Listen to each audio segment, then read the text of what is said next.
Allahu Allahu Allahu Allahu Allahu Assalamualaikum warahmatullahi wabarakatuh. Hamdan wa syukran lillah, salatu wa salaman ala rasulillah wa ala alihi wa sahbihi wa mawalah, amma ba'd. Saudaraku sekalian, alhamdulillah kita masih diberikan kesempatan oleh Allah Subhanahu wa taala. Kita masih diberikan usia oleh Allah Subhanahu wa taala sampai dengan hari ini. Alhamdulillah kita semua sudah menjalankan puasa 1 hari. Bagaimana saudaraku sekalian puasanya? Semoga puasa yang sudah kita laksanakan diterima oleh Allah Subhanahu wa taala. Kali ini saya akan membahas terkait dengan apa saja keutamaan ibadah puasa. Tentu ada banyak sekali keutamaan ibadah puasa. Namun pada kesempatan ini saya hanya akan menyampaikan 7 keutamaan orang yang berpuasa. Apa saja 7 keutamaan orang yang berpuasa? Yang pertama, orang yang berpuasa bau mulutnya disukai oleh Allah Subhanahu wa taala. Maksudnya adalah bukan berarti kemudian mulutnya harus bau. Bukan berarti kemudian orang yang berpuasa itu mulutnya harus bau. Bukan demikian. Tetapi yang dimaksud adalah aroma yang keluar dari mulut orang yang berpuasa. Karena pada saat orang berpuasa, perutnya kosong, lambungnya kosong, sehingga kemudian aroma nafasnya mungkin tidak segar, kurang enak. Tetapi kurang segarnya nafas yang keluar dari orang yang berpuasa, tidak segarnya nafas yang disebabkan atas ketaatan dia kepada Allah Subhanahu wa taala untuk menahan diri dari tidak makan dan tidak minum, itu lebih disukai oleh Allah Subhanahu wa taala dibandingkan minyak kasturi. Hal ini berdasarkan hadis Rasulullah sallallahu alaihi wasallam sebagaimana diriwayatkan oleh Imam Muslim. Nabi sallallahu alaihi wasallam bersabda, "Wala khulufu fammi shaimi fihi atyabu indallahi min rihil misk."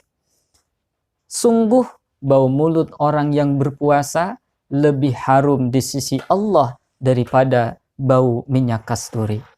Inilah yang pertama, bahwa keutamaan orang yang berpuasa, bau mulutnya disukai oleh Allah Subhanahu wa taala. Sekali lagi, bukan mulutnya yang bau, tetapi bau mulut, bau nafas yang keluar dari orang yang berpuasa, nafas yang tidak segar yang disebabkan ketaatan dia kepada Allah Subhanahu wa taala, itu disukai oleh Allah. Kemudian yang kedua, keutamaan orang yang berpuasa adalah doanya dikabulkan, doanya mustajab. Di dalam hadis Rasulullah sallallahu alaihi wasallam bersabda, "Salasatun la turaddu da'watuhum. Al-imamul adilu was-saimu hatta yuftiru, da'watul mazlumi tuhmalu 'alal ghamami wa tuftahu lahu abwabus samai." Ada 3 golongan manusia yang doanya tidak akan tertolak. Yang pertama, al-imamul adil, seorang pemimpin yang adil. Yang kedua, orang yang sedang berpuasa. Was-saimu hatta yuftira, orang yang berpuasa sampai dia berbuka. Maka di saat kita berpuasa, bermunajatlah kepada Allah. Saat kita sedang berpuasa, berdoalah kepada Allah, memohonlah kepada Allah untuk kebaikan diri kita, kebaikan dunia dan akhirat kita. Karena pada saat itu doa kita mustajab. Doa kita dikabulkan oleh Allah Subhanahu wa taala.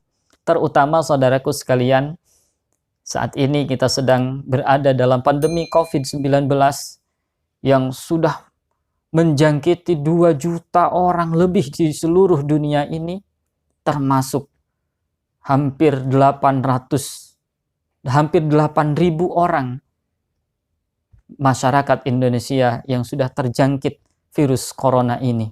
Maka di saat puasa ini satu momentum untuk kita Kita bersama-sama bermunajat kepada Allah Subhanahu wa taala. Kita sama-sama memohon kepada Allah Subhanahu wa taala agar Allah segera mencabut wabah penyakit yang tengah melanda dunia hari ini. Yang ketiga, keutamaan orang yang berpuasa adalah puasa sebagai tameng dari godaan setan.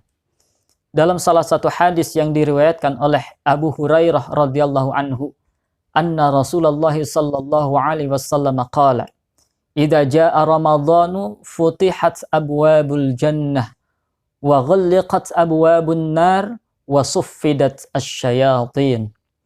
Rawahul Bukhari wa Muslim.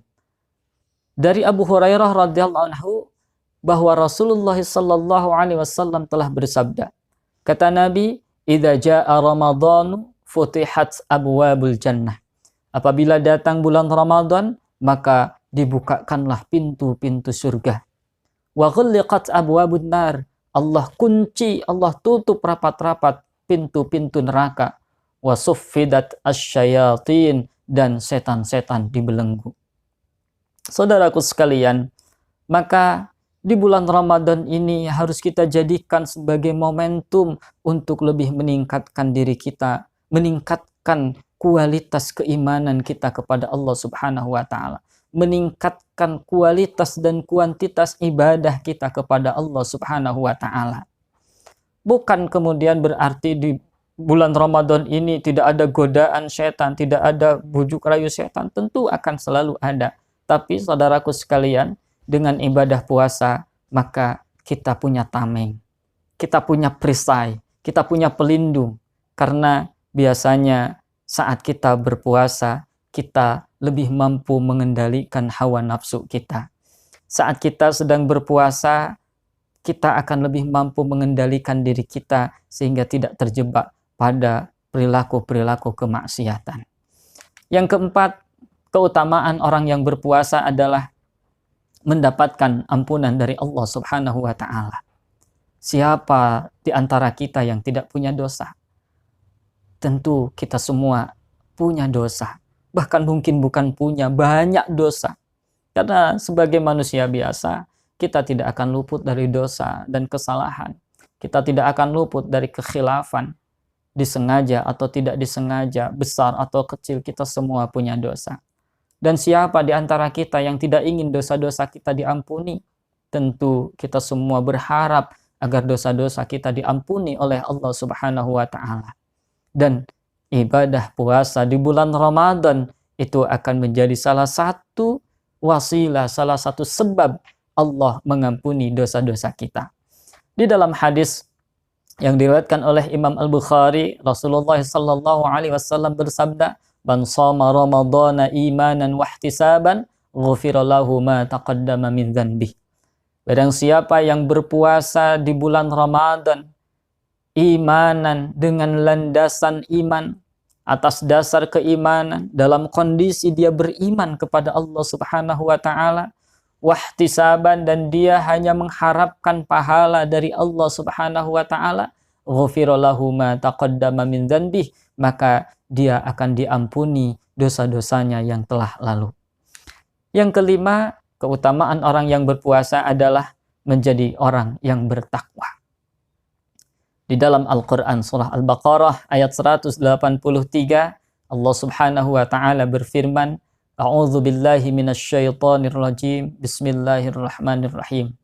Ya ayyuhalladzina amanu kutiba alaikumus siyamu kama kutiba alal ladzina min qablikum la'allakum tattaqun. Wahai orang-orang yang beriman, telah diwajibkan atas kalian, diwajibkan kepada kalian untuk berpuasa sebagaimana telah diwajibkan kepada umat sebelummu, la'allakum tattaqun, kata Allah, agar kalian menjadi orang-orang yang bertakwa. Artinya bahwa ibadah puasa akan membentuk diri kita menjadi pribadi-pribadi yang bertakwa. Yang keenam, keutamaan ibadah puasa adalah mendapatkan surga Ar-Rayyan. Di dalam salah satu hadis, Rasulullah sallallahu alaihi wasallam bersabda, inna fil jannati baban yuqalu lahu ar-rayyan yadkhulu minhu as-saimuna yaumal qiyamati la yadkhulu minhu ahadun ghairuhum. Kata Nabi bahwa sesungguhnya di surga ada satu pintu, inna fil jannati baban. Sesungguhnya di surga itu ada satu pintu, yuqalu lahu ar-rayyan, yang pintu itu dinamai dengan pintu ar-rayyan. Yadkhulu minhus saimuna yaumal qiyamah. Akan masuk melalui pintu itu orang-orang yang berpuasa nanti pada hari kiamat. La yadkhulu minhu ahadun ghairuhum. Tidak akan ada satupun yang masuk dari pintu itu selain orang-orang yang berpuasa. Artinya apa, saudaraku sekalian? Allah memberikan keistimewaan bagi orang-orang yang berpuasa. Sehingga Allah sediakan pintu khusus, Allah sediakan pintu spesial bagi orang-orang yang berpuasa, yakni bab rayyan, bab atau pintu surga yang namanya ar-rayyan. Yang ketujuh, keutamaan orang yang berpuasa adalah mendapatkan pahala khusus dari Allah Subhanahu wa ta'ala. Tentu setiap amal saleh yang dilakukan oleh manusia akan mendapatkan pahala dari Allah Subhanahu wa ta'ala selama amal saleh itu dilakukan semata-mata mengharapkan pahala darinya, dilakukan dengan penuh keikhlasan. Namun pahala ibadah puasa ini ada kekhususan dari Allah Subhanahu wa ta'ala. Hal ini diterangkan dalam salah satu hadis yang diriwayatkan oleh Imam Muslim. Rasulullah sallallahu alaihi wasallam bersabda, kullu amal ibni Adam yudha'aful hasanah asyru amsalha ila sab'i mi'ati di'fin. Kata Nabi, kullu amal ibni Adam, setiap amal yang dilakukan oleh manusia, yudha'aful hasanatu asyru amsalha ila sab'i mi'ati di'fin. Setiap amal yang dilakukan oleh manusia akan Allah lipat gandakan kebaikannya 10 kali kebaikan, 10 kali lipat, bahkan sampai 700 kali lipat. Qala Allah Azza wa Jal, lalu Allah Subhanahu wa ta'ala berfirman, illa sauma, kecuali, kata Allah, illa sauma, kecuali pahala ibadah puasa. Fa innahu li wa ana ajzi bihi. Bahwa fa innahu, sesungguhnya ibadah puasa itu li, untukku, wa ana ajzi bihi, dan aku yang akan membalasnya, aku yang akan memberikan pahalanya, tentu pahala yang spesial. Pahala yang spesial langsung dari Allah Subhanahu wa ta'ala, pahala yang tidak ada hitungannya. Inilah 7 keutamaan orang yang berpuasa. Semoga kita bisa melaksanakan ibadah puasa yang tidak hanya sekedar menahan diri dari lapar dan haus saja. Puasa yang tidak hanya sekedar tidak makan dan minum saja, tapi kita berusaha untuk puasa yang sesungguhnya puasa. Tidak makan, tidak minum, insya Allah kita semua sudah kuat. Mari kita tingkatkan kualitas puasa kita. Lisan kita puasa bukan hanya dari makan dan minum, tapi lisan kita harus puasa dari tidak menggunjing orang. Lisan kita harus puasa dari tidak mencaci maki orang. Lisan kita puasa dari tidak menggibah orang. Lisan kita puasa dari menghardik orang lain. Mata kita puasa dari pandangan-pandangan yang tidak layak, tidak pantas kita pandang. Telinga kita harus puasa dari mendengarkan sesuatu yang tidak berguna. Hati kita puasa untuk tidak mendengki kepada orang lain, untuk tidak bersuudzon, berburuk sangka kepada orang lain, tidak membenci orang lain. Semoga dengan puasa yang sebenar-benarnya puasa, kita semua mendapatkan 7 keutamaan sebagaimana yang tadi disebutkan. Saudaraku sekalian, itu saja yang dapat saya sampaikan. Semoga ada manfaatnya. Jangan lewatkan video berikutnya di Kultum Ramadan 1441 Hijriah, dan dukung channel dakwah ini dengan cara like, subscribe, dan juga share, bagikan ke saudara-saudara, teman-teman, kerabat, handai taulan yang lainnya agar lebih bermanfaat bagi semua. Kurang lebihnya mohon maaf. Akhirul kalam. Assalamualaikum warahmatullahi wabarakatuh.